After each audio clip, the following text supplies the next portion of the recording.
नमस्कार बच्चों। बेटा आज जो हम पढ़ेंगे वो पढ़ेंगे क्लास 11 का पहला चैप्टर। बेटा पहले चैप्टर की अगर हम बात करते हैं फिजिक्स में तो देखो पहले चैप्टर में केवल परिभाषा है कि विज्ञान क्या होता है, भौतिक विज्ञान मतलब बेसिक जो जानकारी है अपनी वो पहले चैप्टर में है। तो हम क्या करेंगे, पहले चैप्टर की जो परिभाषाएं हैं मेन वो लिखवाएंगे और दूसरा चैप्टर उसी के साथ चालू करते हैं। तो मतलब पहला पार्ट नंबर फर्स्ट और सेकंड दोनों एक साथ पढ़ाएंगे। तो शुरुआत देखो फर्स्ट में केवल क्या है, 2 या 3 डेफिनेशंस है वो लिखवानी है। उसके बाद क्या चलेगा, चैप्टर नंबर 2 चलेगा। तो देखो सबसे पहले हम बात करते हैं, देखो फिजिक्स पढ़ रहे हैं तो फिजिक्स से पहले हम बात करते हैं विज्ञान की। विज्ञान होता क्या है, विज्ञान होता क्या है। बेटा देखो विज्ञान की अगर बात करते हैं तो इसको यहां से तोड़ दो। देखो V प्लस में ज्ञान, V प्लस में ज्ञान क्या बनेगा, विज्ञान बनेगा। ठीक है। और बेटा हिंदी में जो V शब्द होता है इसका अर्थ क्या होता है, विशेष। V से हमेशा क्या आता है, विशेष। इसका मतलब एक विशेष और ये हो गया ज्ञान। तो मतलब विज्ञान क्या होगा, तो विज्ञान को अगर हम आसान भाषा में कहें तो क्या बनेगा, एक विशेष प्रकार का ज्ञान। यानी कि विज्ञान से जो अभिप्राय है वो क्या होगा, एक विशेष प्रकार का ज्ञान। क्या कहलाएगा, विज्ञान कहलाता है कि एक विशेष प्रकार का जो ज्ञान होता है वही क्या होता है, विज्ञान होता है। ठीक।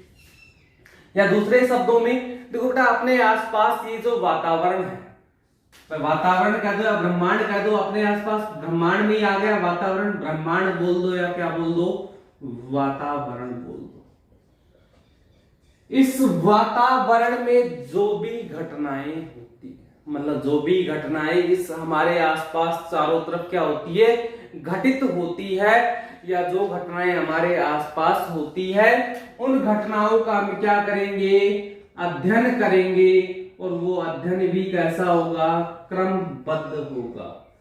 क्रमबद्ध का मतलब क्या होता है बेटा, तो क्रमबद्ध का मतलब होता है लगातार। और लगातार से अर्थ क्या आया कि जो पहले घटित हुआ उसका अध्ययन पहले होगा, जो बाद में घटित हुआ उसका अध्ययन कैसे होगा, बाद में। मान लो अपने पास सन 1700 में कोई घटना घटित हुई, फिर 1800 में घटित हुई, फिर 1900 में घटित हुई और फिर 2021 में लगा लो घटित होगी। ये 4 साल है अपने पास, इन चारों सालों में कोई 4 घटनाएं घटित हुई हैं। तो हम अध्ययन कैसे करेंगे, जो घटना पहले घटित हुई उसका अध्ययन कैसे करेंगे, पहले, जो उसके बाद घटित हुई उसका बाद में, फिर उसके बाद में और फिर उसके बाद में। ये होता है क्रमबद्ध अध्ययन। कैसा अध्ययन होता है ये, क्रमबद्ध अध्ययन की जो घटना पहले घटित होती है उसका अध्ययन पहले किया जाता है, और जो घटना बाद में घटित होती है उसका अध्ययन यहाँ पे किया जाता है, बाद में किया जाता है। और यही क्या कहलाता है बेटा, विज्ञान। तो आया समझ में कि विज्ञान से अर्थ क्या है, कि एक विशेष प्रकार का ज्ञान, या दूसरे शब्दों में कि हमारे आसपास जो वातावरण है, जो ब्रह्मांड है, इसमें जो भी घटनाएं क्या होती हैं, घटित होती है, उन घटनाओं का हम कैसा अध्ययन करते हैं, क्रमबद्ध अध्ययन करते हैं। मतलब लगातार जो उसका अध्ययन होता है वही क्या कहलाता है, विज्ञान कहलाता है। बेटा अगर बात की जाए संस्कृत भाषा, अरबी भाषा में, तो देखो अरबी भाषा में विज्ञान को इल्म कहा जाता है। क्या कहा जाता है, इल्म कहते हैं। इल्म का अर्थ होता है ज्ञान। क्या होता है, इल्म का अर्थ क्या होता है, ज्ञान, जानकारी। ठीक है। और वो उसी को हिंदी में क्या बोला गया बाद में, फिर विज्ञान। मतलब अगर बात की जाए विज्ञान, तो विज्ञान को अरबी भाषा की अगर बात करते हैं तो अरबी भाषा का एक शब्द होता है इल्म, जिससे क्या बना है, विज्ञान बना है। ठीक है। इल्म जो शब्द था इसी से बना है विज्ञान। अगर बात करें अंग्रेजी की, तो देखो अंग्रेजी में विज्ञान को हम क्या कहते हैं, तो अंग्रेजी में विज्ञान को बेटा हमने 10वीं क्लास में भी पढ़ा था, उससे पहले जब से विज्ञान पढ़ने लगे हैं, तो अंग्रेजी में जो विज्ञान है उसको क्या कहते हैं, अंग्रेजी में विज्ञान को कहते हैं साइंस। यानी कि विज्ञान, और किसमें, अंग्रेजी में क्या कहते हैं, साइंस। बेटा ये जो साइंस शब्द है ये एक शब्द होता है, लैटिन भाषा का एक शब्द होता है। कौन सी भाषा का शब्द होता है? लैटिन भाषा का एक शब्द होता है। और वो शब्द कौन सा है? तो वो शब्द है साइंटिया। कौन सा शब्द है? साइंटिया। कौन सी भाषा का शब्द है? लैटिन भाषा का शब्द है। और इस साइंटिया का अर्थ होता है जानना। क्या होता है अर्थ? जानना, टू नो। ये होता है साइंटिया का अर्थ जानना। ठीक है। और इसी साइंटिया शब्द से क्या बना है? साइंस बना है। तो आया समझ में कि अगर विज्ञान जो होगा एक विशेष प्रकार का ज्ञान होगा, या वातावरण में जो भी घटनाएं अपनी घटित होती है उसका कैसा अध्ययन करोगे? लगातार अध्ययन करोगे तो क्या कहलाएगा? विज्ञान। ठीक है। अगर विज्ञान शब्द की बात करें तो विज्ञान की उत्पत्ति कहां से? अरबी भाषा का शब्द था इल्म, उससे हुई है, जिसका अर्थ होता है ज्ञान। अंग्रेजी में क्या कहते हैं? साइंस कहते हैं। इस साइंस शब्द की उत्पत्ति कौन सी भाषा के शब्द से हुई है? लैटिन भाषा के शब्द से हुई है। और लैटिन भाषा का कौन सा शब्द है अपने पास? तो लैटिन भाषा का एक शब्द था साइंटिया, जिसका अर्थ होता है जानना। और इससे क्या बना है? साइंस बना है, विज्ञान बना है। अगर बेटा बात की जाए विज्ञान की शाखाएं, कि विज्ञान की शाखाएं कौन कौन सी होती हैं, विज्ञान की ब्रांच क्या होती है? Branch of science. ठीक है। तो विज्ञान की जो शाखाएं होती हैं, अगली हेडिंग अपनी क्या हो गई? विज्ञान की शाखाएं।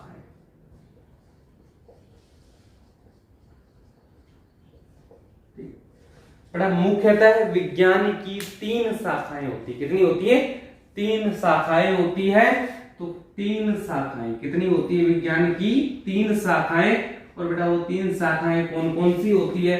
तो पहले होती है कौन सी? भौतिक विज्ञान।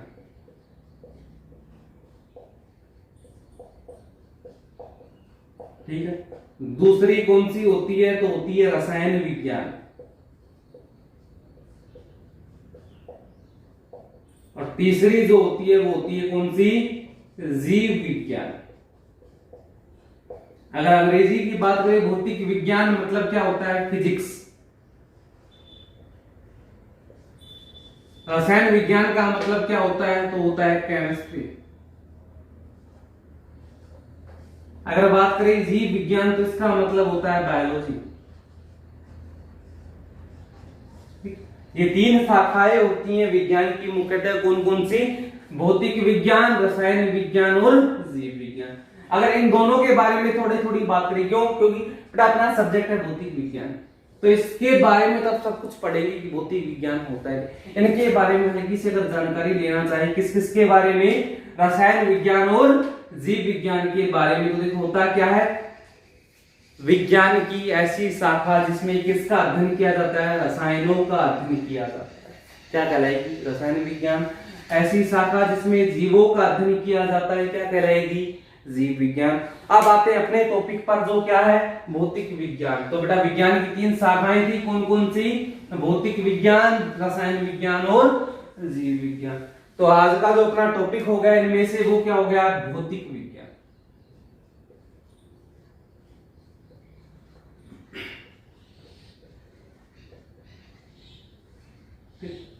या बोल दो फिजिक्स। बेटा भौतिक विज्ञान किसकी शाखा है? तो ये किसकी शाखा होगी? विज्ञान लिखा हुआ है मतलब किसकी शाखा होगी? विज्ञान की शाखा है। और विज्ञान की एक ऐसी शाखा होती है जिसमें हम किसका अध्ययन करते हैं? प्रकृति एवं प्राकृतिक घटनाओं का। किसका अध्ययन किया जाता है? प्रकृति एवं प्राकृतिक घटनाओं का। और वो भी कैसा अध्ययन किया जाता है? क्रमबद्ध अध्ययन किया जाता है। तो इसका मतलब भौतिक विज्ञान की परिभाषा क्या बनी? कि विज्ञान की एक ऐसी शाखा जिसमें प्रकृति और प्राकृतिक घटनाओं का क्या करते हैं? अध्ययन करते हैं। और वो भी कौन सा अध्ययन करते हैं? क्रमबद्ध अध्ययन करते हैं। क्या कहलाएगी? भौतिक विज्ञान कहलाती। पर अगर बात की जाए भौतिक विज्ञान जो शब्द है वो कहां से बना है? तो संस्कृत भाषा का एक शब्द होता है। कौन सी भाषा का शब्द है? संस्कृत भाषा का शब्द होता है भौतिकी। क्या शब्द है? भौतिकी। और इसी भौतिकी से क्या बना है? भौतिक विज्ञान बना है। और इस भौतिकी का अर्थ होता है प्रकृति। इसका मतलब भौतिक विज्ञान में किसका अध्ययन किया जाता है?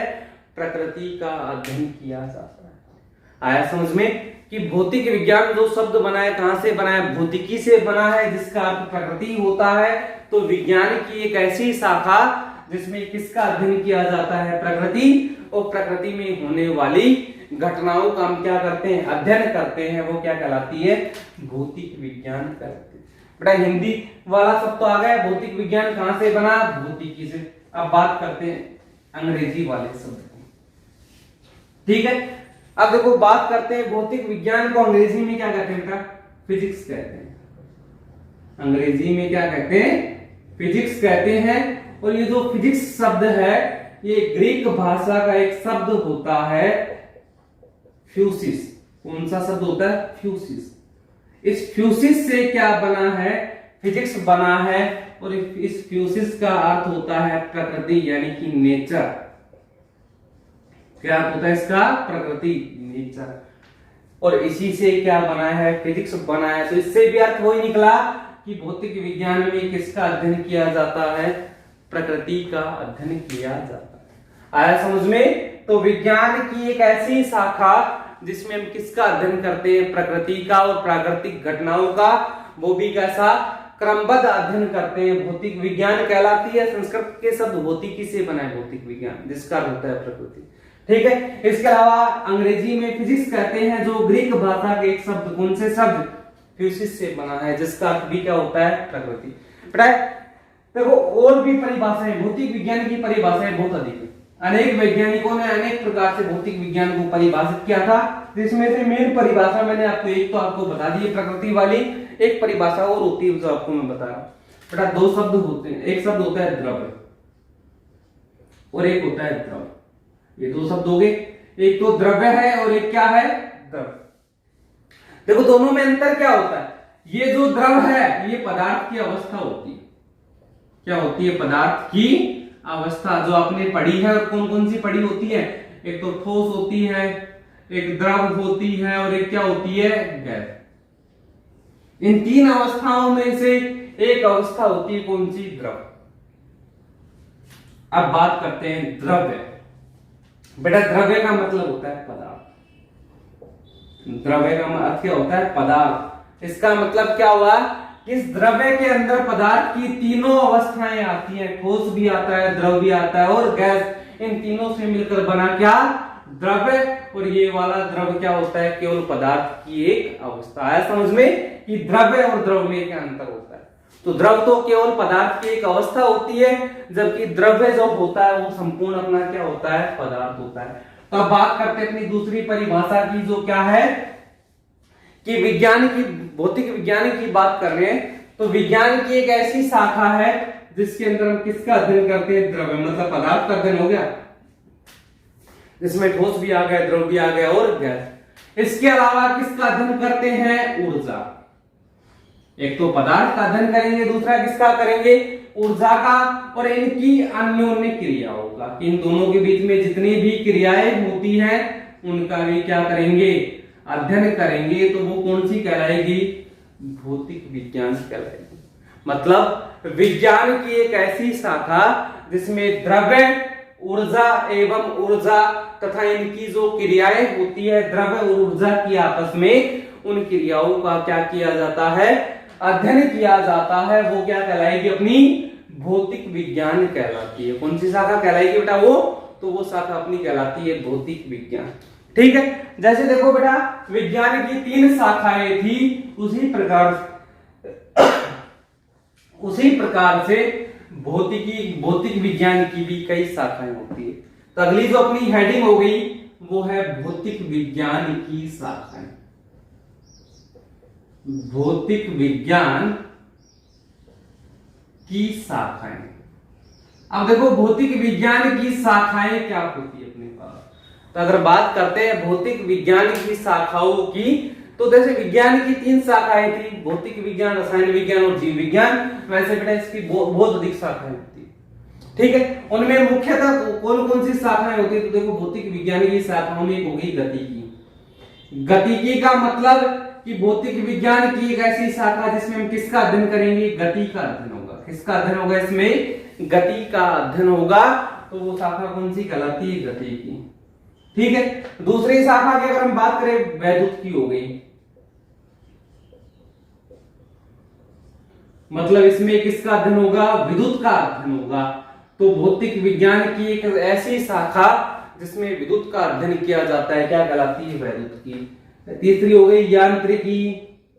यांत्रिकी का मतलब देखो बेटा होता क्या है? भौतिक विज्ञान की एक ऐसी शाखा जिसमें किसका अध्ययन किया जाता है? कणों का अध्ययन किया जाता है। क्या कहलाएगी?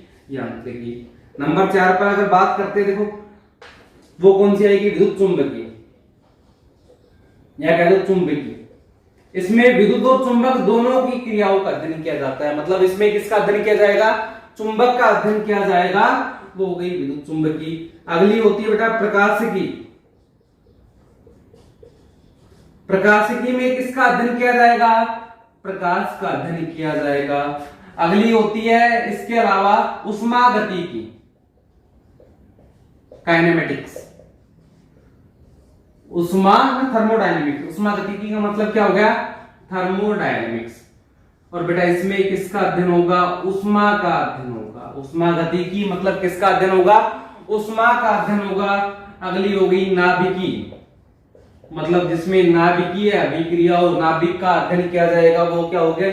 नाभिकी। अगली होगी परमाणु की, जिसमें किसका अध्ययन किया जाएगा? परमाणुओं का अध्ययन किया जाएगा। वो कौन सी होगी? परमाणु की। इस प्रकार से भौतिक विज्ञान की अनेक शाखाएं होती हैं। ये सारी शाखाएं, हर शाखा में किसी विशेष स्थिति का अध्ययन होता है। जैसे गतिकी में गति के बारे में, मतलब एक जो अपना एक टॉपिक होगा उस पर एक वो आ जाएगा पूरा अपना। तो ये सारी अपनी भौतिक विज्ञान की क्या हो गई? शाखाएं हो गई। बेटा ये अपनी परिभाषाएं थी, मैंने जो आपको बताया था कि पहली यूनिट में परिभाषाएं हैं, तो उन परिभाषाओं में मेन जो अपने पास था मैंने आपको बता दिया। इसके बाद देखो बलों की परिभाषाएं होती है कुछ, कि विद्युत बल क्या होता है, गुरुत्वाकर्षण बल क्या होता है, नाभिकीय बल क्या होता है। ये बेटा अपने इस पूरी बुक में भी आएंगे। बीच बीच में जब अपने चैप्टर आते जाएंगे, उन चैप्टरों में इनकी परिभाषा आती जाएगी बलों की। तो यहाँ पर पहले यूनिट में पढ़ाने की बजाय हम वहीं पे पढ़ेंगे। जिस चैप्टर में जो सा बल आएगा उसकी परिभाषा हम वहीं पे पढ़ेंगे, तो बल हम नहीं पढ़ेंगे। तो मेन जो परिभाषाएं थी पहली यूनिट की मैंने आपको करवा दी। बेटा दूसरी यूनिट का जो पहला टॉपिक अपना होता है वो होता है भौतिक राशियां। कौन सा होता है? भौतिक राशियां।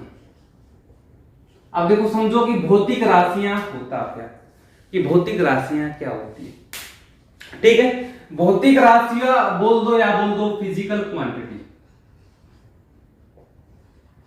Physical quantity. अब होता क्या बेटा, जैसे अपने पास एक प्रकृति की बात करते हैं। प्रकृति में कोई वस्तु है, मान लो मार्कर है अपने पास, है ना। इस मार्कर की लंबाई को हम क्या कर सकते हैं? माप सकते हैं। इसकी चौड़ाई को भी माप सकते हैं, इसकी ऊंचाई को भी माप सकते हैं। हो गया। इसके अलावा इसके द्रव्यमान को भी हम क्या कर सकते हैं? माप सकते हैं। तो इस ब्रह्मांड में उपस्थित ऐसी वस्तुएं जिनको क्या किया जा सकता है? मापा और तोला जा सकता है, क्या कहलाती है? भौतिक राशियां कहलाती है। मतलब वे राशियां या वे वस्तुएं जिनको मापा और तोला जा सकता है, सारी की सारी क्या कहलाती है? भौतिक राशियां कहलाती हैं। मुख्यतः बेटा इस ब्रह्मांड में जितनी भी वस्तुएं होती हैं सबको आप माप और तोल सकते हो, सिवाय किसके? गुणों के। गुण जो होते हैं उनको आप कभी भी माप और तोल नहीं सकते। जैसे मान लो कोई इंसान दुखी है, वो उसकी भावना हो गई। कोई इंसान इंटेलिजेंट है, वो उसका क्या हो गया? गुण हो गया। आप बता सकते हो कितना इंटेलिजेंट? माप थोड़ी सकते हो उसको, नहीं माप सकते। बट जैसे इंसानों के गुण होते हैं वैसे ही वस्तुओं के भी क्या होते हैं? गुण होते हैं। ठीक है, तो वस्तुओं के गुण की अगर बात करें, एक होता है तन्यता। तन्यता का मतलब क्या होता है? कि वो कितनी तनु है, कितनी लचीली है इसको। एक हो गया कठोरता, हार्डनेस। ठीक है, इसी प्रकार होता है जड़त्व।